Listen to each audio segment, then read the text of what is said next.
주 월요일, 화요일 생명의 삶 큐티 본문이 오바댜서였는데요. 그래서 이제 오늘 오바댜서를 함께 전하게 됩니다. 여러분 성경이 총 몇 권인지 아시죠? 구약이 39권이고 신약이 27권입니다. 이게 구구단이랑 똑같아요. 그래서 외우기 쉬워요. 3, 9, 27. 그래서 합은 66권이죠. 그런데 여러분 이 66권 중에 안 읽어도 되는 책이 한 권이라도 있을까요? 없어요. 66권이 성경이 된 거는 66권이 다 중요하고 읽어야 되기 때문에 성경이 된 것입니다.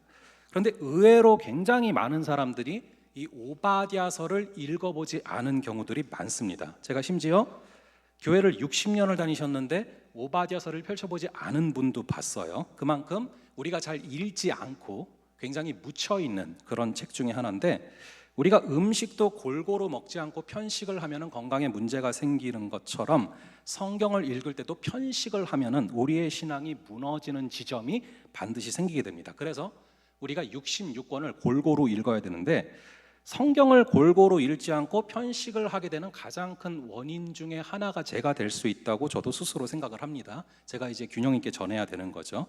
제가 생명의 삶 본문으로 설교를 하기 시작한 가장 큰 원인 중에 하나가 뭐냐 하면은, 제가 설교를 2006년도부터 시작을 했거든요. 꽤 오래 했죠. 근데 중간 정도 지점에서 저를 한번 되돌아보니까 늘 하던 본문들 위주로 설교를 하게 되는 거예요. 그러니까 사람마다 좀 익숙한 본문이 있고 선호하는 그런 책들이 있지 않겠습니까? 그러다 보니까 이제 주로 그 본문들로 설교를 하고 있더라고요. 그래서 안 되겠다, 성경을 좀 골고루 설교를 해야겠다라는 마음을 주셨고, 그래서 내가 본문을 마음대로 정해서 설교를 할 수도 있겠지만 웬만하면은 그 주간의 생명의 삶 본문이었던 본문 중에서 설교를 해봐야겠다라는 그런 좀 마음을 주셨어요. 그럼 아무래도 이제 설교를 준비하는 입장에서는 조금 번거롭기도 하고 생소한 본문을 준비할 때는 준비 시간이 많이 들어가기도 하지만, 대신 제 취향을 초월해가지고 더 균형 있게 골고루 전할 수 있으니까 그만한 가치가 있겠다라는 생각이 들더라고요. 그러면서 성경 66권 중에 설교를 안 해도 되는 책은 단 한 권도 없다라는 생각이 들었습니다. 제가 어떤 책은 설교를 단 한 번도 안 해본 채로 그냥 천국에 간다. 예를 들어서 오늘 이 본문 오바댜서는 사실상 저는요, 어릴 때부터 지금까지 신앙생활을 하면서 오바댜서를 본문으로 설교를 하신 것을 현장에서 들어본 적이 사실 없어요. 근데 저도 오바댜서를 한 번도 설교를 안 해본 채로 천국으로 들어갔는데 천국 문 앞에 딱 오바댜가 서 있다. 자, 그러면은 저는 굉장히 좀 죄송하기도 하고 설교자로서 민망하기도 할 것 같아요. 왜 나만 빼먹었냐? 뭐 이렇게 오바댜의 입장에서는 좀 그렇지 않겠습니까? 뭐 다른 컨텐츠들은 조회수도 높고 리플도 많이 달리는데 내 것만 아무도 안 보고 리플도 안 달리고, 그러면은 사람 마음이 인지상정이죠. 그래서 오늘 우리가 오바댜서를 봅니다. 사실 저도 오바댜서로는 처음 설교를 하는 거예요. 하지만 대신에 우리는 모두 나중에 오바댜를 자신 있게 당당하게 만나게 될 줄로 믿습니다. 자, 우리 한번 1절 말씀, 오늘 본문의 1절의 말씀을 함께 한 목소리로 읽어 보겠습니다. 시작. 오바댜의 묵시라. 주 여호와께서 에돔에 대하여 이와 같이 말씀하시니라. 우리가 여호와께로 말미암아 소식을 들었나니 곧 사자가 나라들 가운데 보내심을 받고 이르기를 너희는 일어날지어다. 우리가 일어나서 그와 싸우자 하는 것이니라. 자, 우선 오바댜의 묵시라 이렇게 나오고 있습니다.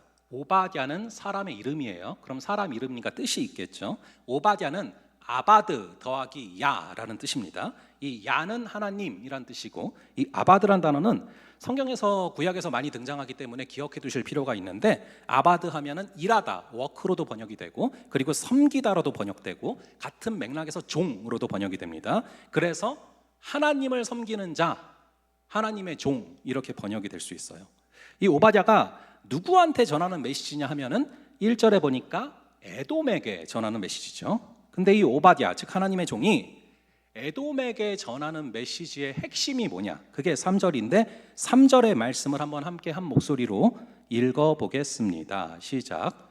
너의 마음의 교만이 너를 속였도다. 바위 틈에 거주하며 높은 곳에 사는 자여, 내가 마음에 이르기를 누가 능히 나를 땅에 끌어내겠느냐 하니. 3절에 보면은 오바댜는 이렇게 말을 합니다. 너의 마음의 교만이 너를 속였도다. 바로 이 교만이란 단어가 이 오바댜서의 핵심 메시지입니다. 그래서 이 책은 교만의 해독제가 될 수 있고요. 그래서 이 책의 제목을 좀 이렇게 이야기하면서 제가 설교 제목으로 교만한 자들의 필독서라고 써놨습니다. 이 오바댜라는 이름의 뜻이 주의 종, 하나님의 종 아닙니까? 그러니까 교만을 말하기에 얼마나 이게 좋은 이름입니까? 자신이 주인이 되어서 살아가는 사람들에게 아니다, 너희는 하나님의 종이다 라고 말을 하고 있는 것이죠. 우리가 여기까지 듣고 나면은 에돔이 교만하다라고 하는 말씀이구나, 에돔이 나빴네, 끝. 뭐 이러면 안 돼요.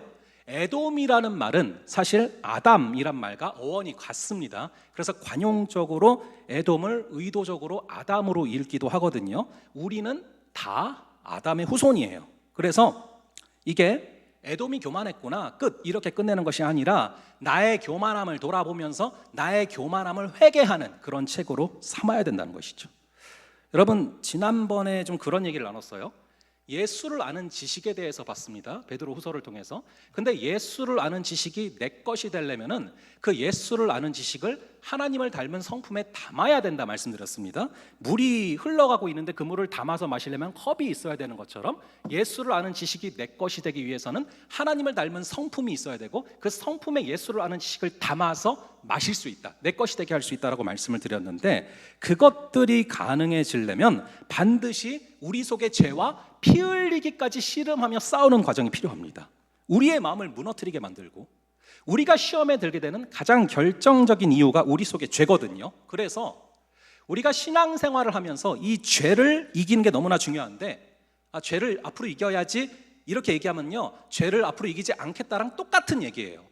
죄를 이기겠다면 구체적으로 내 안에서 역사하고 있고 내가 약한 죄가 뭔지를 구체적으로 알아야 이길 수 있습니다. 병원에서도 MRI를 통해서 허리가 아픈 이유가 구체적으로 허리 디스크 때문인지 척추관 협착증 때문인지, 척추관 협착증이면 3번, 4번 요추 때문인지 2번, 3번 요추 때문인지 이걸 알아야, 그래야 수술을 받고 낫지 않습니까? 죄도 마찬가지입니다. 나를 무너뜨리는 죄가 구체적으로 어떤 죄인지를 알아야 그 죄악 가운데 성령의 통치가 임할 수 있는데, 역사적으로 교회는 죄를 크게 7가지 대죄라는 이름으로 정리해 왔는데, 이 사막의 수도자이자 신학자인 에바그리오스 폰티쿠스는 죄 목록을 총 7개로 정리를 했습니다. 이 중세 수도사들의 책을 보면요, 공통적으로 이렇게 정리를 합니다. 한번 띄워주시고요. 7개 목록이 있는데요, 교만, 질투, 분노, 나태, 탐욕, 탐식, 음욕이 있습니다.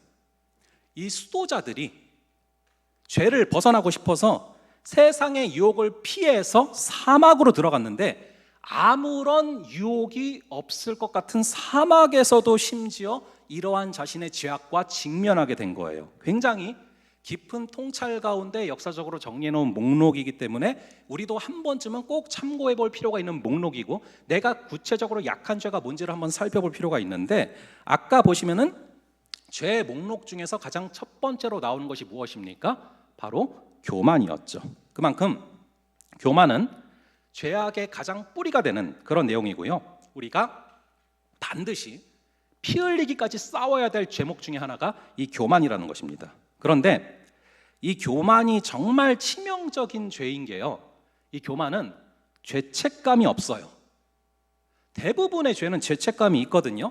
남을 욕해도 죄책감이 생기고 남을 때려도 죄책감이 생겨요. 그런데 죄책감이 없는 죄가 없잖아요. 그런데 이 교만은 죄책감이 없습니다. 그래서 굉장히 무서운 죄예요. 여러분, 흔히 이 나병이 통증을 느끼지 못하는 병이라 비극적인 병이라고 하거든요.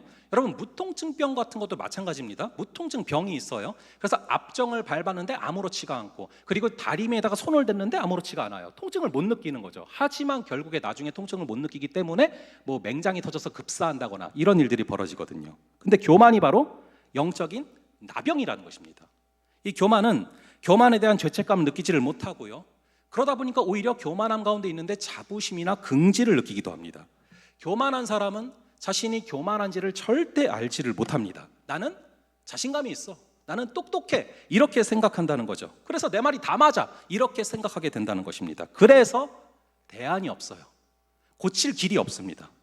그래서 교만한 사람이에요. 근데 정말로 하나님이 사랑하는 사람이죠. 그러면은 치셔서라도 고치세요. 우리 한번 1절의 말씀을 다시 한번 같이 한번 함께 읽어보겠습니다. 시작. 오바댜의 묵시라. 주 여호와께서 에돔에 대하여 이와 같이 말씀하시니라. 우리가 여호와께로 말미암아 소식을 들었나니 곧 사자가 나라들 가운데에 보내심을 받고 이르기를 너희는 일어날지어다. 우리가 일어나서 그와 싸우자 하는 것이니라. 자, 아멘. 여기서 일어날지어다라는 동사가 히브리어로 쿰이라는 단어인데 뭘 시작하자라는 단어입니다. 뭘 시작하자고 합니까? 싸우기를 시작하자라는 것입니다. 하나님께서 모든 대적들을 일으키게 하셔서 이 에돔과 싸우게 하시겠다라는 거예요. 우린 여기서 알 수 있습니다. 이 교만한 사람은 교만한 자는 하나님께서 맞서 싸우시는 대상이 된다는 것입니다. 우리가 열왕기상을 살펴볼 때요, 이 솔로몬이 그렇지 않았습니까? 말년에 교만해지자 여기저기 숨어져 있던 대적들을 일으키게 하셔서 이 대적들이 솔로몬을 공격하지 않습니까? 그렇게 교만은 하나님께서 정말로 싫어하시는 죄악이라는 것입니다. 이어서 2절의 말씀을 함께 한 목소리로 읽어보겠습니다. 시작. 보라, 내가 너를 나라들 가운데 매우 작게 하였으므로 내가 크게 멸시를 받느니라. 자, 교만한 자들을 매우 작게 하신대요. 그러면서 내가 크게 멸시를 받느니라. 자, 이 말은 과거형으로 써졌잖아요. 그런데 내용은 미래입니다. 너가 멸시를 받게 될 것이다. 왜 내용은 미래인데 과거형으로 써놨을까요? 이걸 갖다가 예언적 완료라고 합니다. 반드시 일어날 일이라서 미래를 과거처럼 써놓은 것이죠. 뭐 쉽게 말을 하면은 애들끼리 싸울 때 이러잖아요. 너 죽었어 이러잖아요. 이 죽었어는 과거형입니다. 하지만 의미는 앞으로 너를 죽일 것이다 이런 얘기죠. 이게 바로 예언적 완료입니다. 그런데 왜 이런 일을 당하느냐? 구체적인 원인이 3절이에요. 우리 3절의 말씀을 함께 한 목소리로 읽어보겠습니다. 시작. 너의 마음의 교만이 너를 속였도다. 바위 틈에 거주하며 높은 곳에 사는 자여, 내가 마음에 이르기를 누가 능히 나를 땅에 끌어내리겠느냐 하니. 특히 앞부분 너의 마음의 교만이 너를 속였도다. 이거를 굉장히 여러분들이 주의 깊게 보셔야 됩니다. 우리가 신앙생활할 때 무너지게 되는 가장 큰 이유가 뭔지 아십니까? 사탄이 나를 시험해서 무너지는 겁니까? 친구들이 나를 죄짓도록 유혹해서 무너지는 겁니까? 여러분, 이 요즘 시대를 관통하고 있는 가장 큰 우상, 여러분들 시대에 가장 많이 섬기고 있는 신이 어떤 신인지 아십니까? 바로 내 자신이에요. 신앙에서 가장 걸림돌이 되는 것은 바로 내 자신입니다. 우리가 신앙에 방해받는 여러 가지 요소들이 있겠지만 신앙생활에서 가장 우리가 걸림돌이 되는 것은 그런 것들로 인해서 흔들리는 내 자신이란 말이죠. 결국 모든 상황들로 인해서 흔들리는 마음을 붙잡지 못하고 하나님에게서 멀어지려고 하는 그런 내 자신이 신앙에서 가장 큰 걸림돌이 될 수 있고 방해물이 될 수 있다는 거예요. 각 사람이 시험을 받는 것은 자기의 욕심에 이끌려서 미혹됨이라고 말하지 않습니까? 사탄이 미혹을 하는 것도 우리 안에 어떤 욕심이 있어서 그거를 건드려서 우리가 미혹게 되는 것이지, 우리가 그냥 가만히 있는데 우리를 나쁜 사람으로 만들 만큼 사단은 전능한 존재가 아니라는 것이죠. 그거를 너무 잘 표현한 게 바로 3절인 거예요. 너의 마음의 교만이 너를 속였다. 남이 너를 속인 게 아니라 너의 마음속에 교만이 너를 속였다라고 말씀하고 있죠.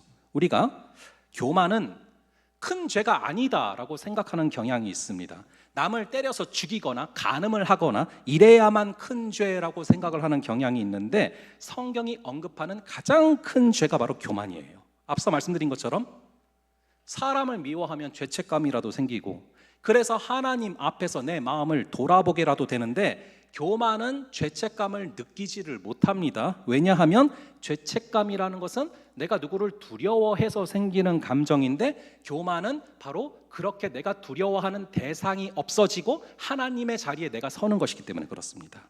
우리 다시 한번 이 3절의 말씀을 함께 한 목소리로 읽어보겠습니다. 시작. 너의 마음의 교만이 너를 속였도다.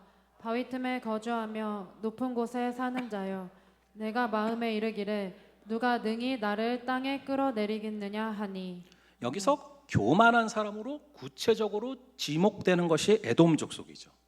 이 에돔은 여러분들이 잘 아시는 그 에서의 후손입니다. 여러분들이 야곱과 에서를 잘 아시지 않습니까? 그 하나님의 장자권을 팥죽 한 그릇에 팔아버린 야곱의 형 에서를 아시죠? 그 에서의 후손들을 에돔이라고 하는데, 에돔이 바위 틈에 거주하면서 높은 곳에 있는데 누가 능히 나를 끌어내리겠느냐, 이렇게 말을 한다라고 써져 있어요.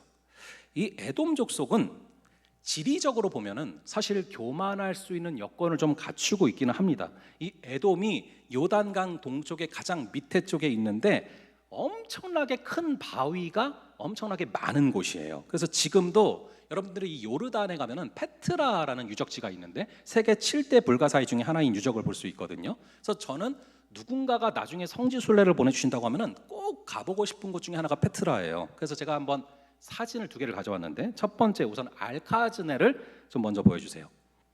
저게 세계 7대 불가사의 중에 하나인데 현대 높이로 쳐도 20층 이상의 건축물인데, 근데 이게 신기한 게 이 건축물은 돌을 쌓아 올려서 만든 게 아니라 바위 절벽을 그대로 깎아서 만든 조각물입니다.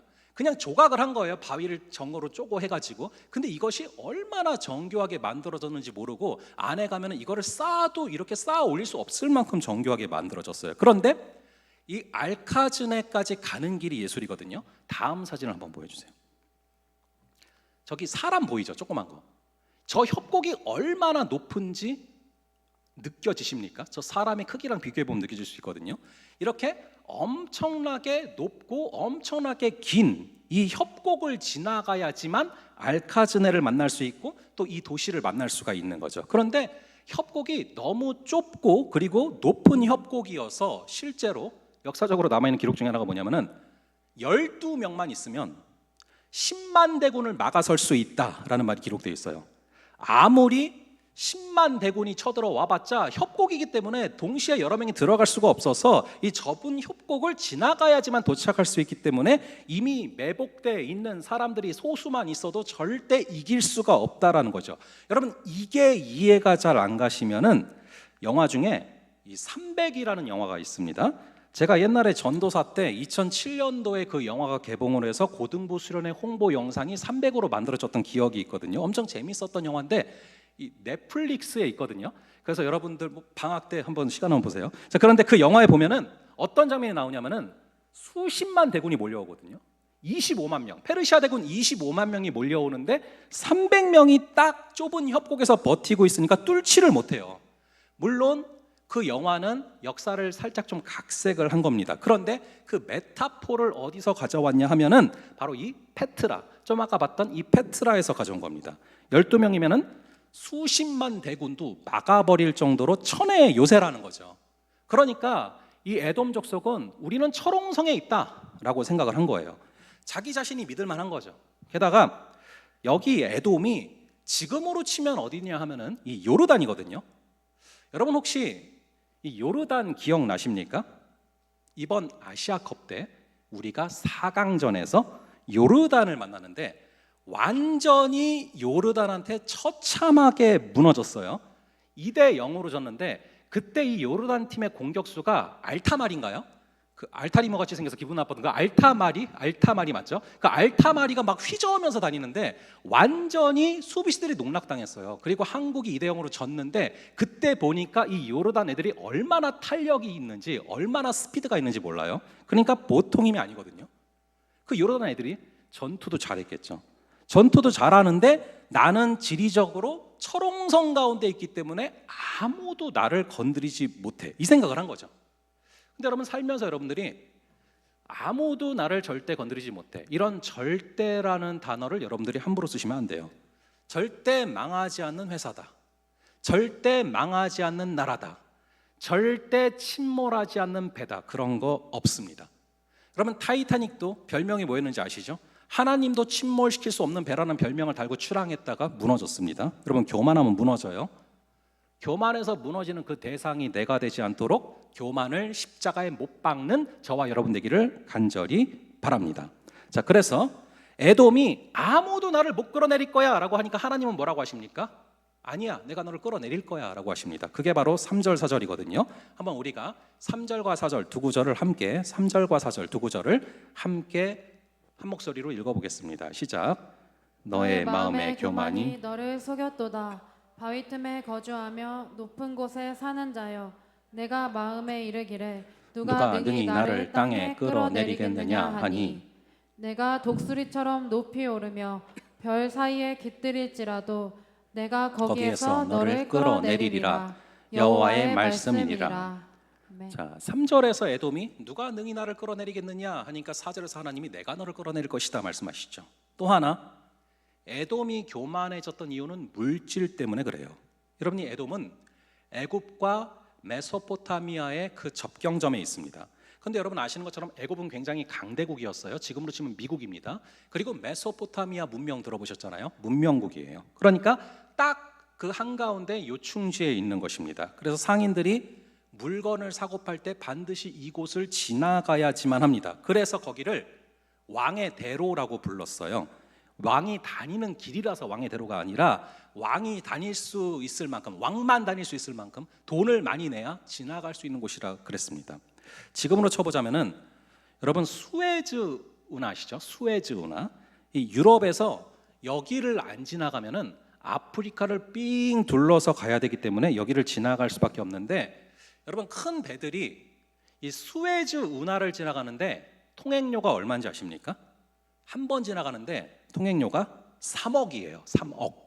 근데 이거를 안 내면은 삥 돌아가야 되는데 그러면 돈이 더 들어가니까 3억을 낼 수밖에 없는 거죠. 그래서 3억을 내고 거기를 지나갑니다. 그래서 큰 배들은 무역을 할 때 수에즈 운하를 지나가려면은 3억을 내고 지나가는 거죠. 우리는 인천대교 톨비 4,000원만 나와도 아깝잖아요. 그런데 3억을 내야 되니까 이게 얼마나 아깝겠습니까? 그런데 수에즈 운하의 입장에서는 가만히 앉아서 떼돈을 버는 거죠.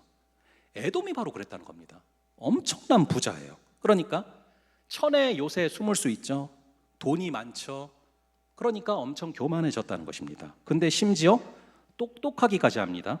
이 9절에 보면은 드마나 내 용사들이 놀랄 것이다 이렇게 나오는데, 이 드만이 에돔의 동네 중에 하나인데 욥기에도 보면은 대만 사람 엘리바스가 나오거든요. 그 대만과 드만이 똑같은 단어입니다. 그러니까 이 드만 사람, 이 엘리바스가 얼마나 똑똑한지 몰라요. 그런데 이렇게 똑똑해서 교만해지는 사람들의 특징이 뭐냐면은 본인이 모든 것을 규정하려고 합니다. 흔히 프레임을 만든다고 하죠. 그래서 모든 사람들이 나의 프레임을 따라야 한다, 이런 것을 무의식 중에 생각하는 거죠. 그거를 그리스 로마 신화에서는 프로크루스테스의 침대라고 합니다.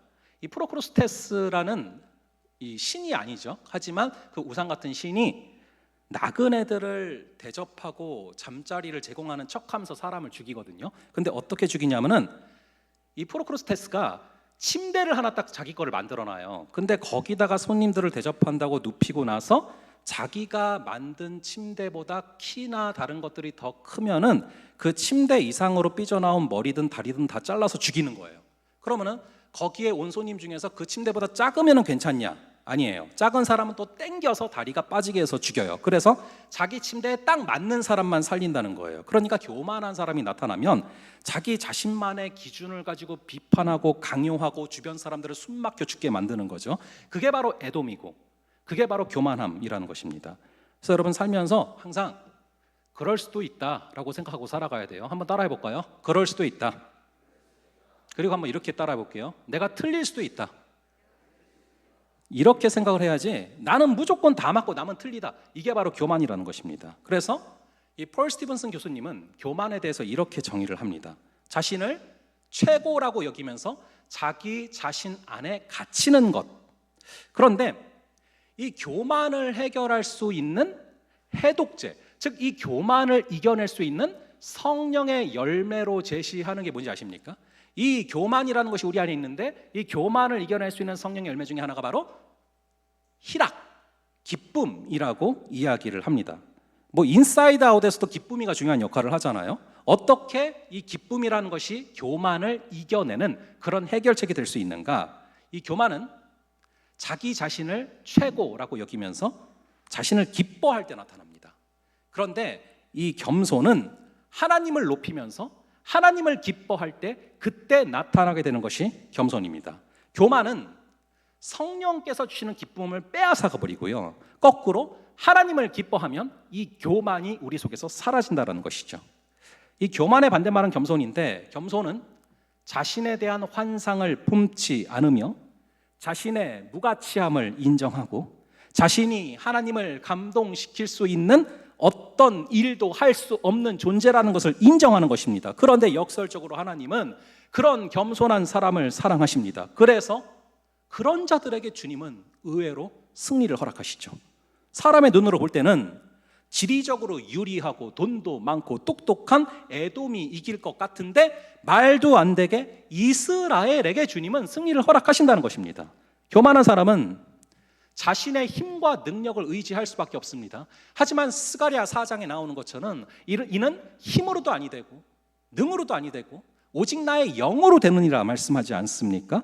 힘으로 능으로 이기는 것이 아니라 영으로, 하나님의 영이 함께 하시는 자가 이기는데, 하나님의 영이 누구와 함께 하시느냐? 겸손한 자, 마음이 가난한 자, 낮아진 자에게 함께 하신다라는 것입니다. 이것은 세상에서도 통하는 원리입니다. 여러분, 세상 사람들이 흔히 하는 말 중에 이런 말이 있습니다. 장수 중에 최고의 장수가 무엇이냐? 바로 운장이다, 이런 얘기를 합니다. 여러분, 용장이 지장을 이길 수가 없어요. 삼국지로 치면은 관우나 장비처럼 용맹스러운 그런 용장이 똑똑한 제갈 공명을 이길 수가 없다라는 것입니다. 그리고 지장은 덕장을 이길 수가 없어요. 아무리 똑똑하지만 덕이 많은 그 유비의 휘하에 있죠. 그런데 용장도 그리고 지장도 그리고 덕장도 운장을 이길 수는 없어요. 운장이 뭔지 아세요? 운이 좋은 사람이에요. 여러분, 삼국지에 보면은 이 제갈 공명이랑 사마의가 싸우는 장면이 나옵니다. 그 덕장의 휘하에 있는 머리가 좋은 지장인 이 제갈 공명이 머리를 사용해서 완벽하게 함정을 파놨어요. 그리고 그 안에 폭죽을 심어놨어요. 이거는 누가 봐도 제갈 공명이 이길 수밖에 없는 판이거든요. 그리고 아니나 다를까 그 지략에 밀려서 결국에 사마의가 그 함정에 빠지게 됩니다. 그러면 폭약이 터지면서 게임이 끝나야 되거든요. 그런데 그 순간 갑자기 비가 내려요. 그래서 결국 함정에 빠져서 터져 죽을 수밖에 없는 상황이었는데 비가 내려서 살아나요. 요즘 유행하는 뭐 비 내리시네? 뭐 그런 거잖아요. 그래서 결국 삼국 정립이 되거든요.